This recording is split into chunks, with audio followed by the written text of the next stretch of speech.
ఆంధ్రప్రదేశ్ సమగ్ర శిక్ష contract outsourcing employees federation JAC గారికి, ఇక్కడికి వచ్చినటువంటి సిఆర్పీలు, ఇతర సిబ్బంది అందరికీ కూడా పేరు పేరున నమస్కారాలు తెలియజేస్తూ, ఆంధ్రప్రదేశ్ ఉపాధ్యాయ సంఘ పక్షాన సమగ్ర శిక్ష జేఏసీ చేసేటువంటి ప్రతి పోరాటానికి మేము మద్దతిస్తామనే సందర్భంగా నేను తెలియజేస్తున్నాను. ఈ పెండం చివరి రోజున గత మా సిఆర్పీ సునీత ఫోన్ చేయడము, నేను అక్కడికి ఎంఆర్సీకి చెప్పాను. గురువారాల్లో నేను చీఫ్ సెక్రటరీ గారిని తెలుసుకుందామన్నా గురువారం అపాయింట్మెంట్ పెట్టుకున్నాం. బుధవారం కానీ గురువారం కానీ కావచ్చు.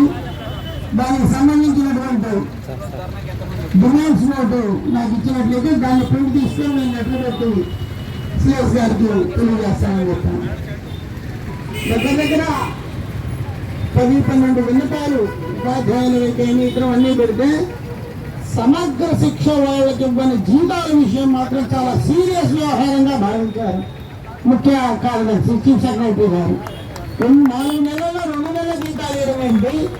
వెంటనే వాళ్ళ పిఏని పిలిచి కమిషనర్ ఫోన్ చేసి నాకు మాట్లాడించని చెప్పి 15 నిమిషాలు ఇదొక అంశం మీద మాట్లాడారు. వాళ్ళకి ఇమీడియట్లీగా 2 నెలల జీతాలు 3 రోజుల్లో రిలీజ్ చేయండి. మా టేబుల్ మీద ఉంది, వాళ్ళకి ఇబ్బంది జరుగుతుందనేటువంటి నటన నా టేబుల్ మీద ఉంది. వితిన్ 3 days లో మీ ప్రయారిటీస్ అన్నీ ఉంటాయి. వాళ్ళకి వచ్చే జీతం ఎంత, వాళ్ళ ఇదంతా, దాన్ని మీరు ఆపుతారా? ఇది తప్పు లేదా? మనకేమో సెంట్రల్ గవర్నమెంట్ స్పందించలేదా? మరి కాబట్టి మీరు వెంటనే వాళ్ళ యొక్క జీతాలు వెంటనే చెల్లించండి. వాళ్ళు సమ్మెకు పోతున్నారని చెప్పి చెప్తున్నారు ఇక్కడ వచ్చిన నాయకులు.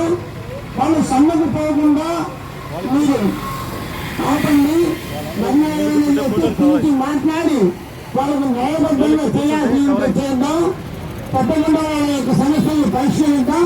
వాళ్ళు పిలిచి మాట్లాడండి అని చెప్పి చెప్పడం కూడా జరిగింది. ఈ విషయమే ఆంధ్రప్రదేశ్ ఉపాధ్యాయ సంఘం గతంలోనే పేమెంట్ కమిటీ 3 మంత్రుల కమిటీ ముందు సమగ్ర శిక్ష వాళ్ళకి మినిమం టైం స్కేల్ ఇవ్వాలి.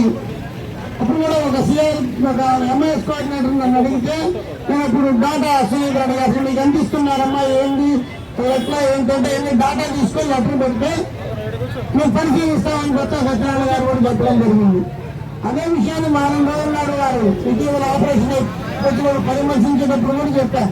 సార్ వాళ్ళు పెండౌన్ చేస్తున్నారు, త్వరలో మొన్న కూడా వెళ్తారట, సమ్మెకు కూడా వెళ్తామంటున్నారు. కాబట్టి వాళ్ళ యొక్క న్యాయమైన కోరికలు మీరు అవకాశం ఉన్న వరకు ఇవి ఉండగలము, ఇవ్వలేమని పిలిచి చెప్పండి సార్ అన్నప్పుడు మేము పిలిచి మాట్లాడతామని మా శ్రేణి తప్పకుండా మాట్లాడతామన్నారు. నువ్వు అడిగేది ఏమీ కూడా గొంతమ్మ కోరికలు కావు. న్యాయబద్ధంగా ఒక ఉద్యోగికి రావాల్సినటువంటి సౌకర్యాలను మీరు కోరుకుంటున్నారు. గత 10 ఏళ్ళుగా 12 ఏళ్ళుగా 15 ఏళ్ళుగా అరాకొర జీవితంతో కాపురం నడపాలంటే అంత కావాలి అందరికీ తెలుసు. బట్ అయినప్పటికీ కూడా మీరు ప్రభుత్వం కదా, ప్రభుత్వ ఉపాధిలో మాకు ఏదైనా న్యాయం జరుగుతుందేమో దాన్ని దృష్టిలో పెట్టుకొని మేము కూడా పనిచేద్దామని పనిచేస్తూ ఉన్నారు. కానీ అది ప్రభుత్వం గుర్తించాలా?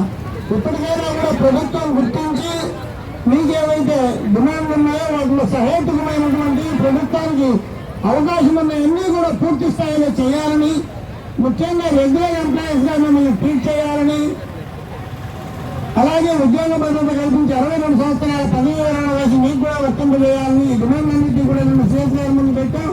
వాళ్ళు చూస్తున్నారు మీ డిమాండ్ అన్ని కూడా డిమాండ్ పత్రాన్ని, బయట వాళ్ళు న్యాయం చేస్తారని ఆశిస్తాం. మళ్ళా రేపు వారంలో మా అంతా చదవండి 28 కానీ 29 కానీ సీఎం గారిని కొంచెం మీ సమావేశంలో మార్గెత్తే జరుగుతున్నాయి.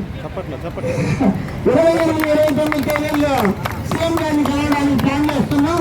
ఖచ్చితంగా ఇంకోటి ఇప్పుడు ఇచ్చారు మేడం గారు, దీన్ని జత చేసి సీఎం గారికి కూడా మీ తరఫున విన్నపం తెలియజేస్తామని సందర్భంగా మీకు తెలియజేస్తూ, తప్పకుండా ఆంధ్రప్రదేశ్ ఉపాధ్యాయ సంఘం మీరు చేసే ప్రతి కార్యక్రమంలో వెన్నట్టుంటుంది.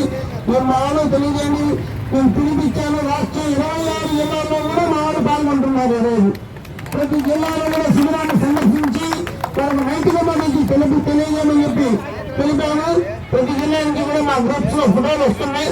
అందులో ఈ రోజు కూడా మేము కూడా మీ శిబిరాన్ని సందర్శించి మేము నైతిక మద్దతు తెలియజేద్దామని, అలాగే మీ సమస్యను మా సమస్యగా కూడా భావించి దాని పరిష్కారం కోసం కృషి చేస్తామని సందర్భంగా తెలియజేస్తూ ఈ అవకాశం ఇచ్చినటువంటి సభాధ్యక్షుల వారికి ధన్యవాదాలు తెలియజేస్తున్నాను. జై హింద్.